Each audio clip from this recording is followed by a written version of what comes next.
श्री गुरु महिमा अलेख शरण। श्री गुरु महिमा अलेख शरण। श्री गुरु महिमा अलेख शरण। महिमा वास्तु यूट्यूब चैनल तरफरु आपण मानकु स्वागत जनाई आज आरंभ करने को जाऊँगी अमेरिकार कैलिफोर्निया विषय रे। पूर्वरु मालिकारे लेखा थिला शून्यरु अग्नि वर्षा हेबो। एबे कैलिफोर्निया रे आरंभ होई गलारी। ज्योतिष शास्त्र रे मध्य पूर्वरु मालिकारे लेखा थिला जेउ समय रे मीन शनि हेबे से समय रे पृथ्वी प्रलय हेबो। आगामी मार्च मास 29 तारीख रे शनि महाग्रह कुंभ राशि मीन राशि को गमन करिवे और मीन राशि रे जेउ दिन मीन राशि को गमन करिवे ताहा हेउची मार्च मास 29 तारीख। सही दिन मीन राशि जीवा पूर्वरु 5 गोटी ग्रह मीन राशि रे एकत्रित थिबे और शनि जाई 6 गोटी ग्रह हेबे, जहा कि भीम भोईंकर मालिकारे लेखा थिला जे 6 गोटी ग्रह मीन राशि रे एकत्र हेबे। सही समय रे पृथ्वी प्रलय हेबो। शून्यरु थाई प्रभु लीला खेला करिवे। सही समय रे दुष्ट दलन मध्य करिवे। एबे यह कैलिफोर्निया ठारू आरंभ हो गलानी।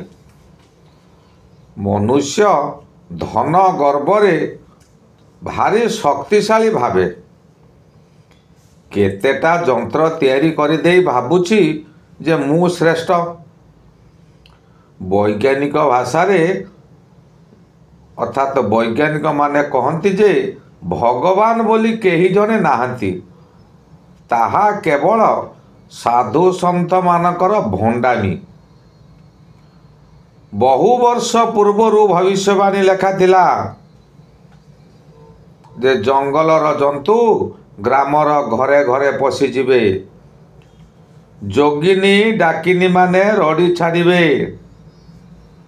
भीम भोई मध्य तांको भजन रे लेखिथिले निरंतरे उड़ुथिबो आकाशे काली ब्रह्मांड रे ब्रह्म अग्नि उठिब जली। एबे सबुठारु बुद्धिमान देश सबुठारु धनी देश जेउठारे कि वैज्ञानिक माळ माळ तैयारी होती सेही देश एबे ध्वंस हेबा को जाउची। अमेरिकार एक शहर कैलिफोर्निया सेठारे बहु दिन हला वर्षा नाही। आम भारत वर्ष रे मध्य या हेब और अल्प दिन रे या हेब। एही परी भारत वर्ष रे मध्य देखिबा को मिलिबो। आम परिवेश पंचभूत रे तैयारी और पंचभूत परस्पर अंगा अंगी भावे जड़ित। परिवेश को आंबे माने एते दूषित करिदेले निजे वर्षा समय रे खरा शीत दिन रे वर्षा हेउची। केउठी वर्षा होई सबु धोई नेउची तो केउठी पानी टोपे सकाशे मनुष्य आउ अन्य जीवजंतु माने मृत्यु मुखरे पड़ुछंती।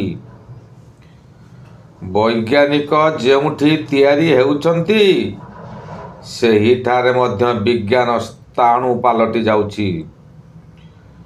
वैज्ञानिक माने स्तब्ध हो गलेनी। जेते बेले एते बड़ धनी देश होई किछि करि पारु नाही से भली परिस्थिति रे अन्य देश माने कोन बा करि पारिबे। मनुष्य निजे निजे परिवेश नष्ट करुछि। आकाश रे विभिन्न क्षेपणास्त्र मारी उत्तप्त करि देउछि, जहा द्वारा वायु शुष्क होई ऊपर को उठी जाउछि। ଓ ବାୟୁ ଉପରକୁ ମଧ୍ୟ ପ୍ରବାହିତ ହେଉଛି। ବୃକ୍ଷ ତ ନାହିଁ, ଯାହା ଅବା କିଛି ଅଛି ତାହା ସେଇ ଉତ୍ତପ୍ତ ବାୟୁରେ ପତ୍ର ପୋଡ଼ି ଯାଉଛି। ଜଳ ସ୍ତରକୁ ନିମ୍ନକୁ ଖସାଇ ଦିଆଗଲା, ଯାହାଦ୍ୱାରା ଝରଣା ବନ୍ଦ ହୋଇଗଲା। ଅଧିକାଂଶ ସ୍ଥାନରେ ନଦୀ ଶୁଖିଲା ପଡ଼ିଯାଉଛି। ଆପଣମାନେ କହିପାରନ୍ତି ଯେ କଳକାରଖାନା ବସାଇବା ଦ୍ୱାରା ଜଳସ୍ତର କମିଗଲା। କଳକାରଖାନାରେ ଅଧିକ ଜଳ ଆବଶ୍ୟକ ହେଉଛି, ଏହା ସତ। କିନ୍ତୁ କାରଖାନାରେ ଅଧିକ ଜଳ ଖର୍ଚ୍ଚ ହେଲେ ବି ତାହା ବାଷ୍ପୀୟ ହୋଇ ଉପରକୁ ଯାଉଛି, ଜଳ ସେଠାରେ ନଷ୍ଟ ହୁଏ ନାହିଁ। କିନ୍ତୁ ଆମ୍ଭେମାନେ ଯେଉଁ ସବୁଜ ଜଙ୍ଗଲ ନଷ୍ଟ କରି କଂକ୍ରିଟ ଜଙ୍ଗଲ ସୃଷ୍ଟି କଲେ, ତାହା ହିଁ ଜଳ ସଙ୍କଟର ମୁଖ୍ୟ କାରଣ। ବଡ଼ ବଡ଼ ଗଛମାନ କାଟି ଅଟ୍ଟାଳିକା, ରାସ୍ତା ତିଆରି କଲେ, କଳକାରଖାନା ତିଆରି କଲେ। ବଡ଼ ବଡ଼ ଗଛମାନେ ତଳୁ ପାଣି ଟାଣି ଶାଖା ପ୍ରଶାଖା ଦେଇ ପତ୍ର ପର୍ଯ୍ୟନ୍ତ ଯାଇ ଜଳସ୍ତରକୁ ଉପରକୁ ଟାଣି ଧରିଥାଏ। ଆମେରିକାରେ ଏବେ ଏହି ପରିସ୍ଥିତି ସୃଷ୍ଟି ହୋଇଛି। ବାୟୁମଣ୍ଡଳ ଯୁଦ୍ଧାସ୍ତ୍ର ଦ୍ୱାରା ଉତ୍ତପ୍ତ ହୋଇ ଜଙ୍ଗଲରେ ନିଆଁ ଲାଗିଯାଉଛି। ଥରେ ଯେଉଁଠି ନିଆଁ ଲାଗେ, ସେହି ସ୍ଥାନର ବାୟୁ ଉପରକୁ ଉଠିଯାଏ ଓ ଯାହାଦ୍ୱାରା ଚତୁର୍ଦିଗରୁ ବାୟୁ ସେ ସ୍ଥାନକୁ ପୂରଣ କରିବାକୁ ପ୍ରବଳ ବେଗରେ ମାଡ଼ି ଆସେ। ଏହା ଆମ୍ଭେମାନେ ସମସ୍ତେ ଅଳ୍ପ ବହୁତ ଜାଣିଛନ୍ତି। ଯେଉଁଠାରେ ନିଆଁ ଲାଗେ, ସେଇଟାକୁ ପବନ ଆସେ। ଜଙ୍ଗଲରେ ନିଆଁ ଲାଗିବା ଦ୍ୱାରା ପବନର ବେଗ ବଢ଼ିଲା, ଯାହାଫଳରେ ନିଆଁ ଆଗକୁ ଆଗକୁ ମାଡ଼ି ଚାଲିଲା।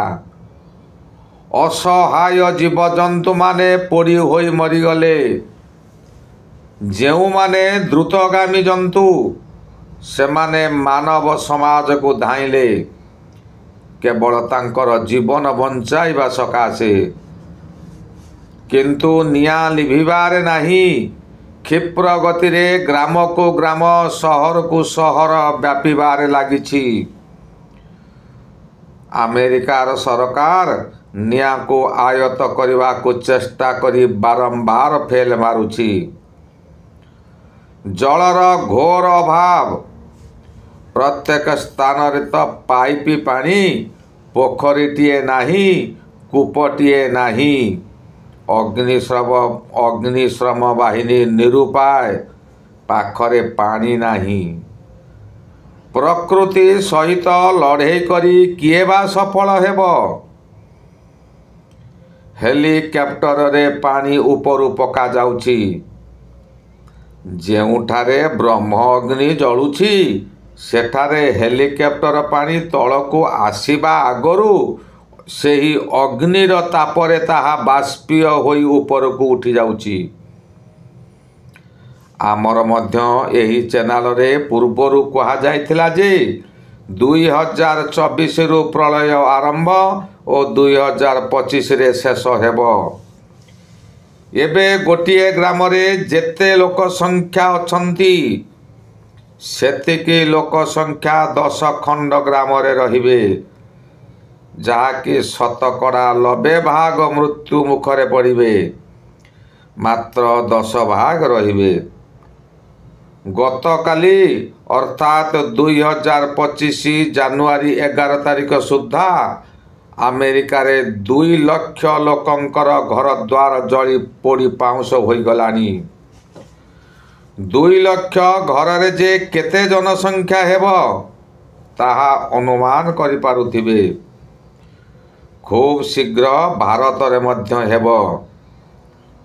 ମଣିଷ ଭଗବାନଙ୍କୁ ମାନୁନାହାନ୍ତି, ନିଜକୁ ନିଜେ ଭଗବାନ କହି ଚାଲିଲେଣି। ଆପଣମାନେ ଜାଣିଥିବେ, ଦ୍ୱାପର ଯୁଗରେ ମଧ୍ୟ ଏହିପରି ଜଣେ ଦାନବ ନିଜକୁ ନାରାୟଣ କହି ତାର ରାଜ୍ୟରେ ଘୋଷଣା କରିଥିଲା, ମୁଁ ସ୍ୱୟଂ ନାରାୟଣ, ମୋତେ ତୁମେ ପୂଜା କର। ଶେଷ ପରିଣତି କ'ଣ ହେଲା ଆପଣମାନେ ଜାଣିଥିବେ। ସେହିପରି ମନୁଷ୍ୟ ନିଜକୁ ନିଜେ ଭଗବାନ ବୋଲି କହିଲାଣି ଓ ଅନ୍ୟ ତୋଷାମତକାରୀମାନେ ତାହା ମାନି ନେଇ ରାଜ୍ୟରେ ପ୍ରଚାର କରୁଛନ୍ତି। ଖୁବ୍ ନିକଟ ଭବିଷ୍ୟତରେ ଏହାର ଫଳ ସେମାନେ ଭୋଗିବେ। ରାଜ୍ୟର ରାଜା ଭୋଗିଲେ ପ୍ରଜା ମଧ୍ୟ ଭୋଗିବେ।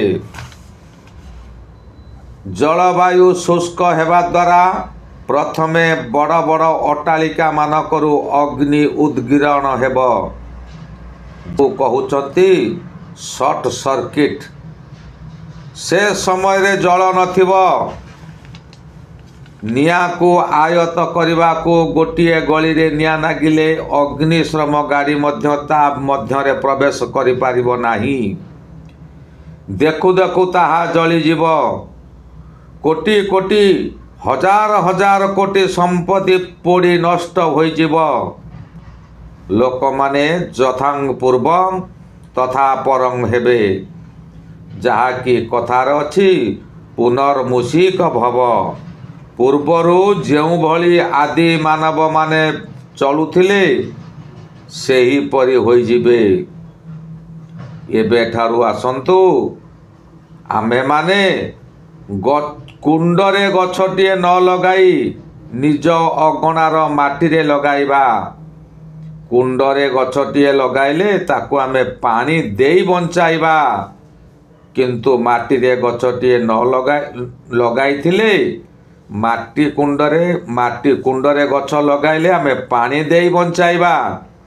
ଯଦି ଅଗଣାର ମାଟିରେ ଆମେ ଲଗାଇଥିବା ତେବେ ସେ ଗଛଟି ମାଟି ଦେଇ ତଳୁ ପାଣି ଟାଣିବ।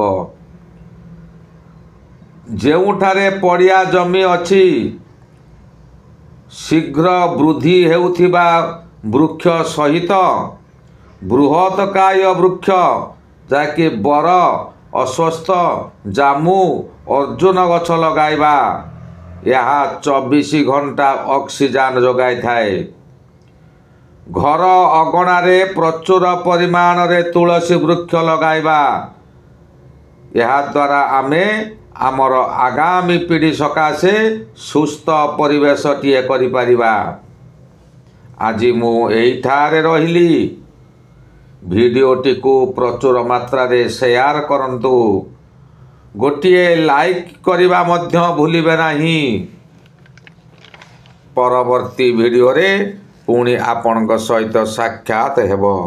ଶ୍ରୀ ଗୁରୁ ମହିମା ଅଲେଖ ଶରଣ। ଶ୍ରୀ ଗୁରୁ ମହିମା ଅଲେଖ ଶରଣ। ଶ୍ରୀ ଗୁରୁ ମହିମା ଅଲେଖ ଶରଣ। ଶରଣଂ ଶରଣଂ।